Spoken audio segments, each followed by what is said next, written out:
What is going on, movie meals? Movie meals. This is the review I've been waiting for. This is all spoilers. I don't care if two people watch it. I don't care. All spoilers for the final season, all seasons of 13 Reasons Why.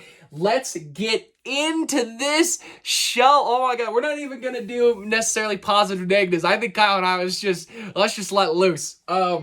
And I'm going to start because I finished the show first. Kyle and I, since the first season of the show, for some reason, always get into the same train. I think I've been the lead on it twice. And Kyle, with season 3, I think you were the lead, maybe. But one of us will tell the other, oh, the new season dropped.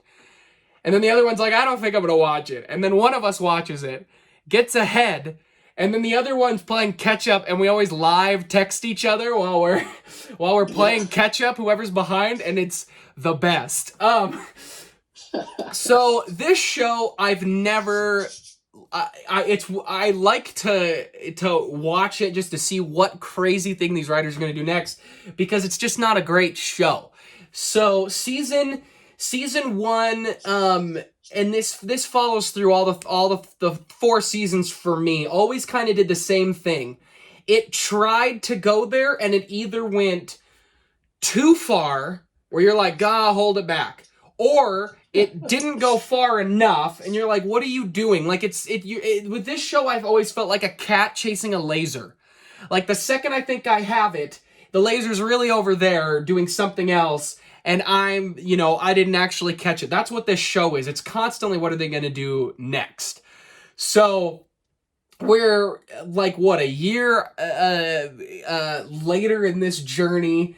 Clay goes from the nerdy guy, has no friends outside of Tony. In season 1, loses the girl he loves, commits suicide. Then the next season, he's haunted by her. The next season, he's still haunted by her. And then this season, he's just haunted by everything. And he's gone deep into his psychosis. And he's turning to the Joker at points. Yes. All right. Hey, I'm now rambling just on the show as a whole. Kyle, give me some structure. Start talking about something about this season. Oh boy, where to begin? You know what? I'll start off by this. The first season of 13 Reasons Why, while I don't think it stuck the landing of like the point of the season all that well, I do think it structured in what the show could have been. It could have been educational and informative for young people, middle school, high school, or even adults who are suffering, with depression, who do have suicidal thoughts, who maybe are unfortunately in abusive families, stuff of that nature, to where it's good to be educated on those things, so that way we can help people out in need. So while the show didn't really stick the landing that first season, I think it had good points to be made on how it could spark conversation and have insight into those types of topics, while at the same time still having a fictional narrative where you can be able to latch onto these characters, but it doesn't go off the rails too much. Yeah, that first season has obviously it people who are just now catching up to the show, if they're, if people are, they removed the very violent scene of actually showing the suicide. Like 3 years later, it came out. There was huge outrage that it was triggering, it was violent, it was bad, all this stuff. They left it in and put a disclaimer, and then like 3 years later took it out. Like when they were filming season 4, they took it out recently. Weird. And the book is controversial, I know, but they adapted the first season is just off of that book, so everything after has been kind of different stuff. Season 1 was obviously the original story. Season 2 is the court case. Season 3, again, spoilers, Bryce is killed and it's a murder mystery. And then in this season, it's a horror murder mystery, psychological, American Psycho, crazy, nuts house. Exactly. Season 2 was kind of the same thing as season 1, just kind of been loose with its story. Like, I remember us thinking, like, there are positives, there are good things that this show should take advantage of, but its fictional story is taking that away Yes. way too much. And And then it- seasons 3 and 4, they forget about it. It's off the rails. And they Like, all didn't these handle their are characters insane great. and- What was that? They don't handle the characters great because the characters because there are characters, Kyle and I talk, we're like, man, this is definitely the most utilized best character. That kind of goes with like Zach and Justin specifically. Those two, as well as Jess gets it for a bit, and then they completely take it away, especially in season 4. There are moments where she's being so irrational and she contradicts her own self in everything that's happened in the other previous 3 seasons. We know because Kyle and I watched all 4 seasons.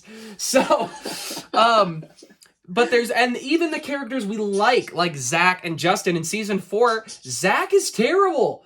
And It was so sad. he ends season 3 with a career-ending leg injury, and he's upset that he can't play football. We get that, but like, I don't think most high schoolers are acting that way when if that happens. Well, they would if they suffer a career-ending injury and are involved in a murder conspiracy. It's So true.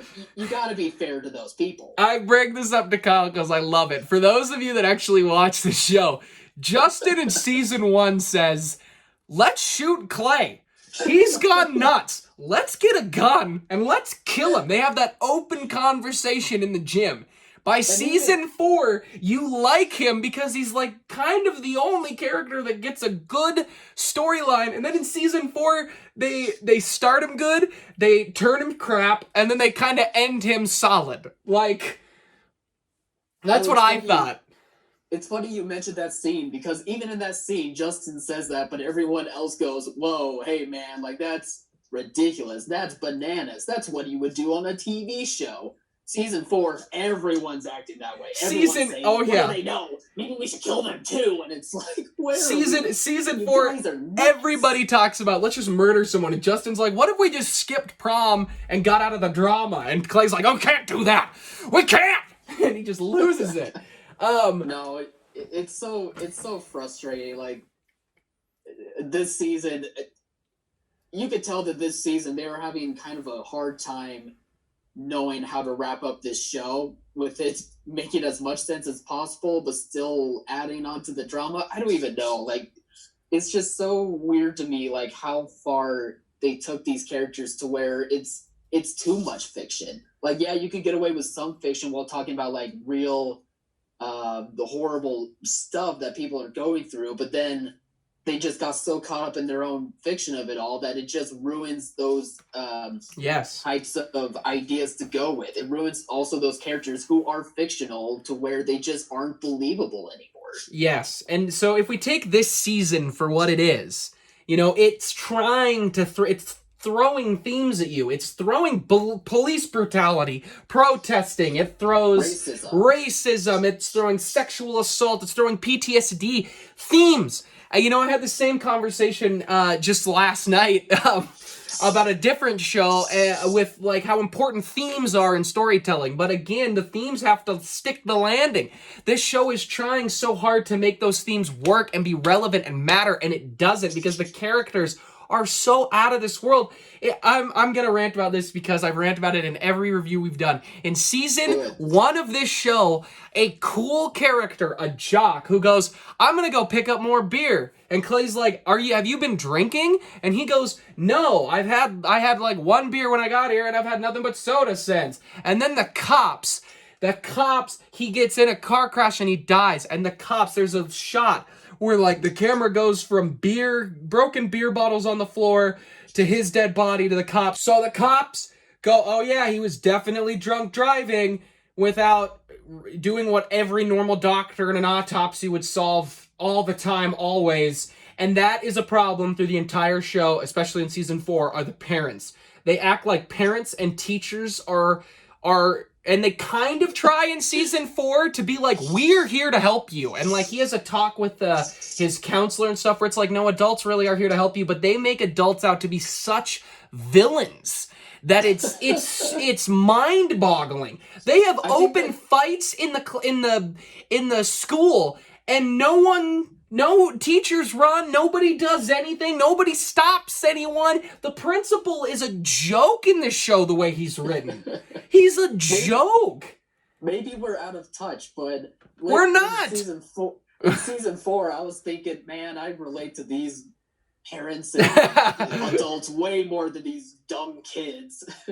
Where maybe back in high school I would have been like, yeah, say no to the man, dude, but so I'm relating to the adults. I've always thought this show is the cat chasing the laser. We think for moments we've got something really good here, we've caught it, and it's not actually there. It never stays. It never holds. It never sticks to what's good. Like, constantly in the show, I'm like, no. I've said it out loud in this season all the time. I was like, no, stick to this. Gah! Like, I did that so many times because it's like, we have you. We got you. One episode, though, which I think might be the only episode in the entire series I think overall is good compared to overall bad with some good, is, I think it was episode 6 of season 4, and it's where they have a an active shooter drill. And I gave season 2 flack because they try to be the show that goes there and they didn't. And this I thought worked. They did a fake drill, which schools do. So I thought that all worked. The only parts of that episode that didn't work is the fact that all the main characters are pretty much in classrooms that don't have any kids in them, and there's no teachers around.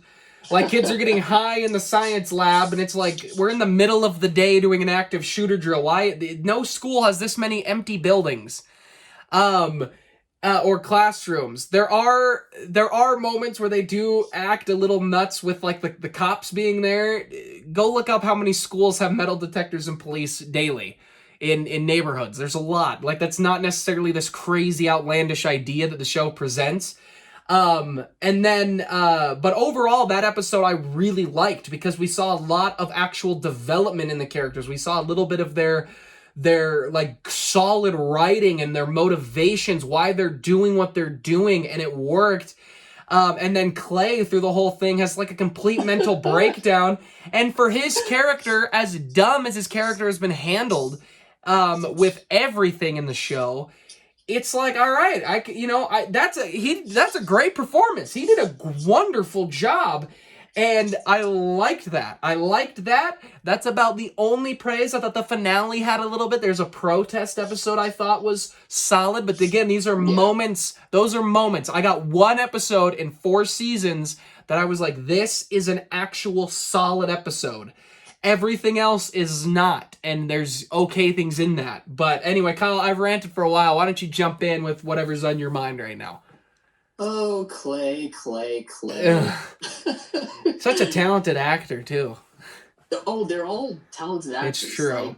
And I hope that they enjoyed their time on that show. I hope that they enjoyed the scripts. I hope that they loved the story and what they were doing on the show. I hope they change people's lives. I hope some people who the themes are trying to push, the kids are watching and saying, it works for them. But as a show, here on Movie Meals, the way we critique, not a great show. But Kyle, continue. Sorry. Yeah, I hope that they did have a great time with it. I hope that they get careers beyond this show, because the casting director and the directors of this show, like, I give them props for, dealing with kind of definitely weak scripts, but they are able to get so much great acting out of just about all of these actors and actresses, I believe. I think especially so too. When it comes to the guy, I forget his name now, but the guy who plays Clay, even though Clay's arc is just, I mean, there again, it goes back to we're saying moments. Like, there's moments where it's understandable why he's acting the way he is, the way that he's dealing with his thoughts and his feelings and how he feels about himself. But at the same time, though, it just goes to where it's way too fictional and way too intense to where you just don't buy into how he's acting now, how he is as a person, and it just. I've got to interrupt you for a quick sec. It's so irritating. Yeah, you go. To remind you something you told me about. There's a whole moment. Kyle gets credit for this, but there's a whole moment where Clay accuses Justin of switching their urine samples because he's using. And Clay makes this big, I've never done drugs. He's like, screams it. And Kyle texts me and he goes, there's a whole episode in like seasons 2 or something where it's a flashback to him and Hannah doing like LSD together. Yeah. Like, what are you talking? And he's like yelling at everyone that he's never done drugs ever in his life. And then, of course, later in the episode, he does drugs. But the show it's so bad. Sorry, continue. No, I interrupted you. I apologize. I was just saying, like, it's in his monologue. He's saying it to Justin, like, I've never done drugs. And this might just be an issue on the writers. They just may not have caught it, even though there's an entire episode dedicated to him using LSD. It was all an illustration. Like, half of it was an illustration. How do you miss that with your characters? How do you miss that with your story? There's a lot of contradictions in the show. Oh my god, there especially are, like, as much as we give props to them having themes to where it can be educational, the writing does really not understand, or at least has a hard time, like, trying to figure out how to tiptoe those themes to where it makes sense for, like, the arc of the stories, how you're able to conclude an ending that seems right, where you might have to break the rules of your whole world a bit, and it's just a lot of frustrating writing. That's just really what it boils down to. It's just not a great show. Oh my god. And, it ends with, the show ends with Justin dying of AIDS. Oh, my dog showed up if you hear big panting. So, yeah, the show ends. Justin dies of AIDS, which I thought made sense for his arc. Again, Justin's probably the best arc maybe in the entire show, kind of the way he's handled and utilized. He does get some irrational moments too. These kids are just so irrational. And I understand that kids are, because I was one, but, like, there's also common sense. And, like, none of them have common sense. They also don't explain Clay's blackouts very well. He goes into, like, a state of psychosis, which may be all true, where you can do that and black out like that. I just didn't think it was explained well. They did add Lieutenant Dan to this season, and I loved that. I loved him. Because there's each season, there's always one adult that you love. Yeah, always one adult that you can find. I'm glad it was him. Yeah. All the other good adults were gone. Like, there's no more good ones left. They brought him in. I've still always enjoyed Clay's parents. Clay's parents, I like. The mom kind of struggled in this season a little more, but the dad's for specifically has always been a through line. But there is a nice heartwarming moment where Clay asks his mom to dance as she is a chaperone at the prom. Yeah. I thought that was really great. Yeah, it was. But like, they go to a frat house. They sneak off to a frat house as if any frat ever would just be like, oh yeah, come on. Have you been to college? Did these writers go to college? Like, that's not how that works. To be fair, those actors playing teenagers are looking like they're in their 20s. So I guess it would be fair that a frat would be like, oh, clearly you're in college. They had an open conversation while being drunk about how they weren't going to get caught and no one would know they're underage in front of frat guys at a table playing a game of Flip Cup. Like, they were drunk anyway. It's a weird show. Honestly, this season needed more Hannah Baker. We didn't get it. We didn't get enough flashbacks. We didn't get enough Clay freaking out and seeing ghosts, even though he saw plenty of ghosts. Oh no, I did no more ghosts. I wanted no more ghosts, but yet they kept doing it. They added the sister, Monty's sister, this season. And I didn't hate her arc. It is. I'm actually gonna bring this up. Okay, so they do the active shooter thing. Which character is the kid who did attempt to shoot the school up at the end of season 1 or 2 or whatever? Oh, what is his name? What is his name? All the time. They say his name all the time. Tyler. It's Tyler. Yeah, Tyler. So Tyler goes through. Tyler's arc is I don't hate as well. The end, they just kind of use him poorly. But like they bring up how intense it is. Like Clay mentions, like an AR-15 was stuck to my chest. Like he could have pulled the trigger at any moment, and how impactful it is for Clay. And Tyler acts like it's been like 5 months, and the second they think he could maybe relapse, he like loses it that he had that they don't think he's changed. And they're like, no, like, we think you've changed, but at the same time, we have a right to be cautious about it. And he's like, no, you don't. It's like, yes, they do. Like, I remember there was moments, it was like, yes, you held an AR-15 to your now friend. I think if they think maybe you're the one going cuckoo and they can't find you, maybe we should, maybe they should be concerned.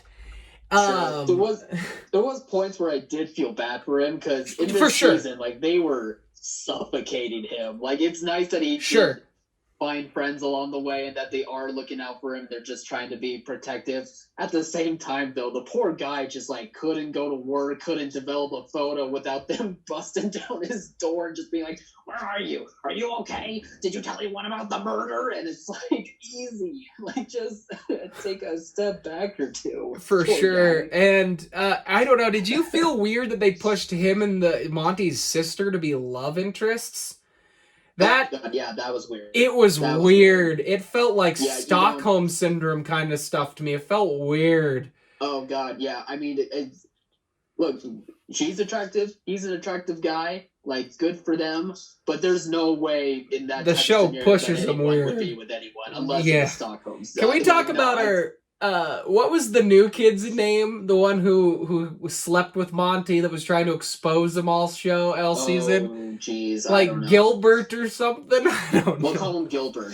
I don't know. Again, all the actors in this show, I do think have a lot of talent. I hope they go on to have really big careers. Yeah. Zax and Shazam. I love that I'm still calling them by their character names, but that character is just such garbage.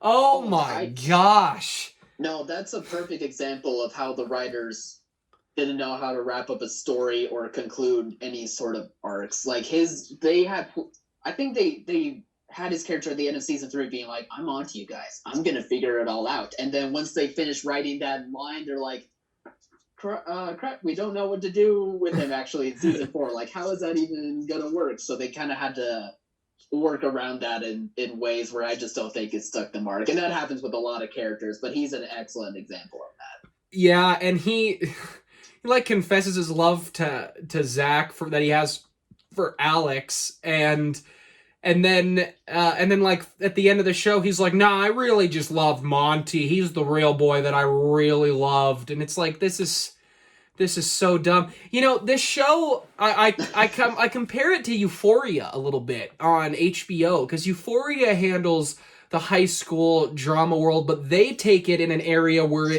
the whole thing is very intense and feels very realistic, and it's very dark, in a very dark time where it's like you don't want to watch it for that reason. Like, they go a little too far, Yeah. but they take the whole show in one direction and they say, we're gonna take it this far. This show's bouncing all around, and it's just not good. And I just, there's like there's a whole thing, like when one jock dies, apparently two take its place. It's like there's always one ready to rise the ranks of, I'm the new best guy, and then they get constantly called out for not being that good at whatever position they play. And like they get a new jock this season who he's handled poorly. They like do this insane prank on Clay where Clay loses it and they think he's a freak. The guy's got PTSD. For relax. Like, geez. In all fairness, he has PTSD for covering up a murder investigation from the body. So sure, and he blames himself that Monty got killed in prison, but Monty also did stick a broom up a kid's butt. Like, yeah, Monty's not a good guy. And I get anyway, but so I love. There's a whole camp episode. First second they're at the camp, it's like they just landed. It's got to be 11 a.m. And there's two chaperones, and it's Clay's mom, and Alex's dad, with all of the seniors and the one junior they let come because he's the quarterback and he can diffuse the situation, and he brought his camp cookies. Like that guy.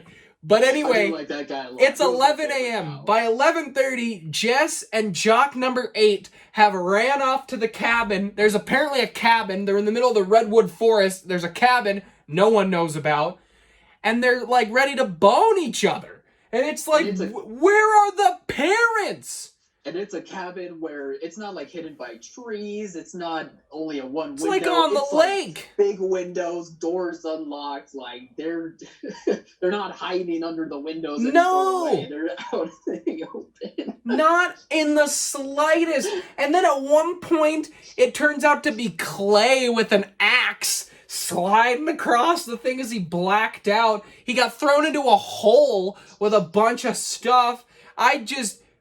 I can't handle that whole... There's a moment where both Clay's mom and Alex's dad find out that almost all of the kids ditched their, like, assigned scavenger hunt and threw them away, and they go, well, what are they doing? And then they just stay at camp, don't go out and look for anybody. So they throw all these papers away, and then the parents, which are just Clay's mom and Alex's dad, don't do anything. And then eventually they all come back to the fire when it's time for conch time, and they have the shell that they pass around. Was it a shell? I don't even remember. But I remember Alex threw it after 2 people talked. There's 300 seniors that went on this trip, because it was all seniors in a very well-off school. You're telling me they didn't have enough kids? Oh, wait, they didn't, Kyle, because during the school shooting episode, there's not enough kids to fill any classrooms. Zach goes around with a baseball bat and breaks stuff. There's no consequences in this world, and that's part of the problem. Everybody gets away with everything. No consequences. They have to dumb down the parents.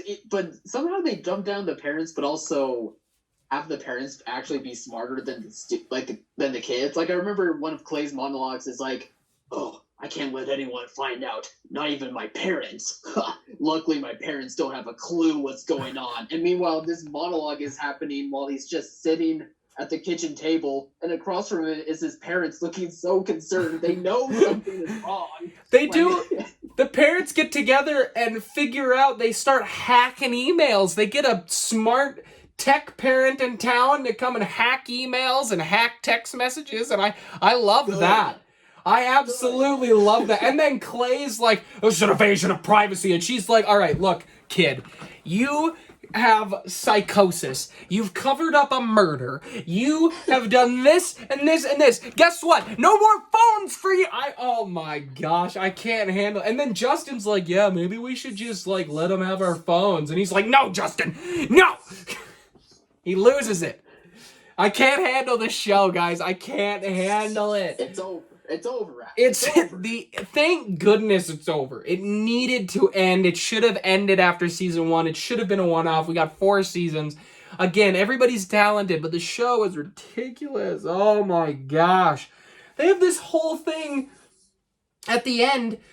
Justin says to Jess, I just got out of rehab. I'm a drug addict. I sold myself to get drugs. I don't think I should be in a relationship. And her response is, well, your friend assaulted me, so screw you. And then she walks off and she's angry and she's lonely. And I get that. I get again, it's the themes they're trying to press. But it doesn't work because all this kid did was support you. And then all he said was, hey, will you support me? And she throws all this crap at him and says, no. So then, by the end, Jess is in the waiting room after this man that she can finally goes back to Justin, confesses her love to him.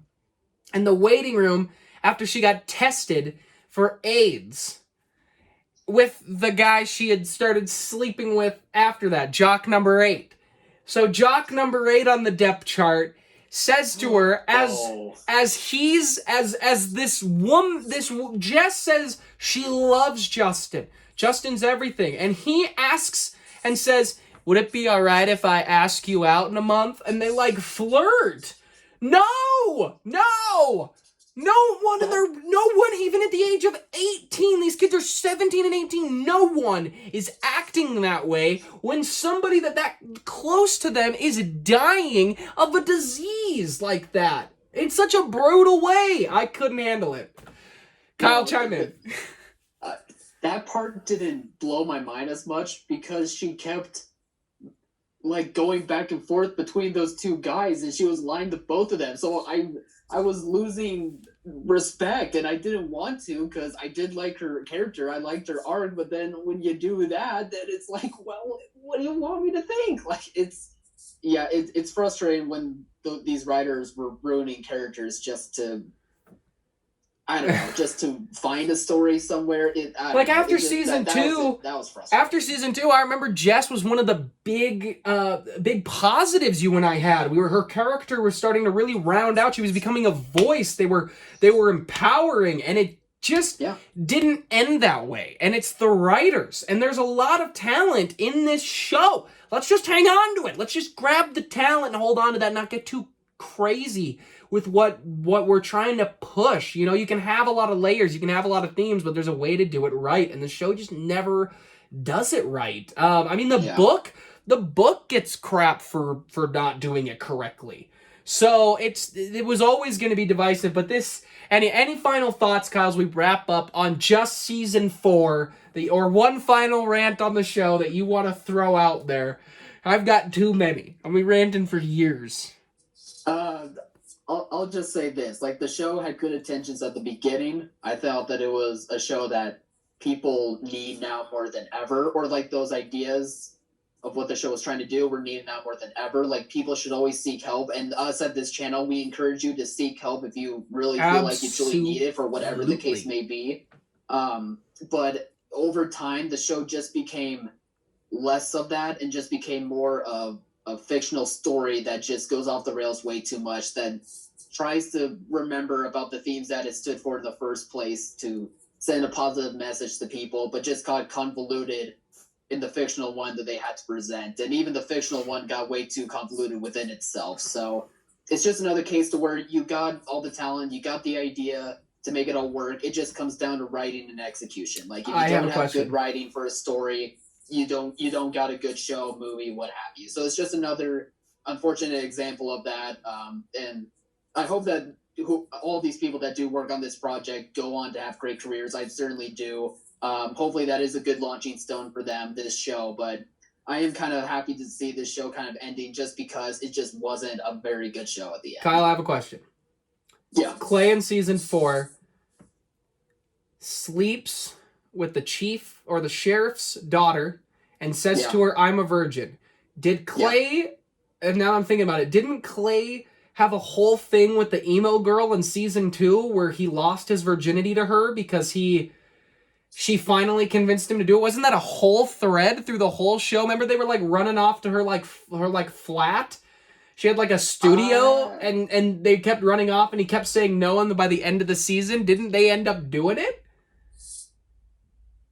No, I thought they did.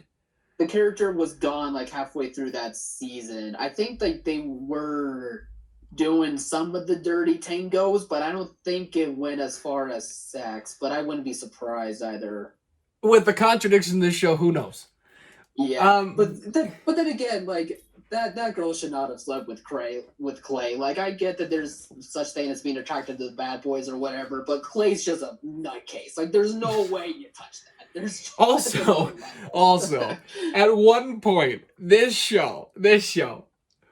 So, I'm a longtime avid fan of anime. Anime has always had this trope of friendship, the importance of friendship, the power friendship has, and in animation, boy, does that work. And boy, in 13 Reasons Why Season 4, does that just not work. The amount of moments they all are like, "I'll do anything for my friend." It's like, dude, oh my, calm down. Like, it works so well in I remember thinking that, I was like, man, this works so well in animation, but holy cow, is this so bad right now. Like, he was pushing like Naruto and Midoriya levels of friendship on people. And I was like, stop it, Clay. We get it, you have friends. None of you are really friends. You murdered a man together. I get it. He was a bad guy, but my gosh. I was gonna say, Yelling, you're all Clay. covering up a murder together. Like, friendship's key in that moment. You gotta hang on to it. That's all you got. I remember thinking that. I think I said it out loud maybe watching the show. I was like, Clay, you have got to stop pushing friendship on me this hard. It's not working. All right? I love my friends too, and there's a lot I do for them, but there's some things I wouldn't. So we won't cover up a murder together. No! I'm sending your ass to jail! Wow. Unbelievable. But anyway, this show is absurd, and it's time to end this review because it's gotten too difficult. But Yeah. just like the show, this review, the process these videos have taken is too difficult. It needs to be one thing. Again, the actors are talented. This season did have probably the best episode of the entire show. Overall, from start to finish of the episode, there are moments in the entire series. Again, it's the cat chasing the laser that work. We think we have it. It works, but it never really hangs on, never sticks the landing. I hope if this show has impacted anybody in a positive way, I really hope that everything Kyle said earlier, I preach that over and over and over again. We want people to be safe. We want people to be happy, things like that. But as a show, it does not deliver. I hope all the actors continue to go on. I mean, Zach, the guy who plays Zach, is in Shazam, so good for him. We know the guy who plays Clay's got talent. He shows that in some of these moments in this show, as well as Don't Breathe, which he's excellent in an excellent movie. Oh yeah, he was good. The guy who plays Justin popped up and did a very good job in a True Detective season 3. So they got talent, and I hope they continue to get work. I'm sure we'll see him on Netflix. Netflix loves working with the same people. But anything else you want to say, Kyle? Nope. All right. 13 Like, subscribe, share, comment what you think. Bye, show. Be safe out there. And yeah, as always, thanks for watching, Mom. See you guys.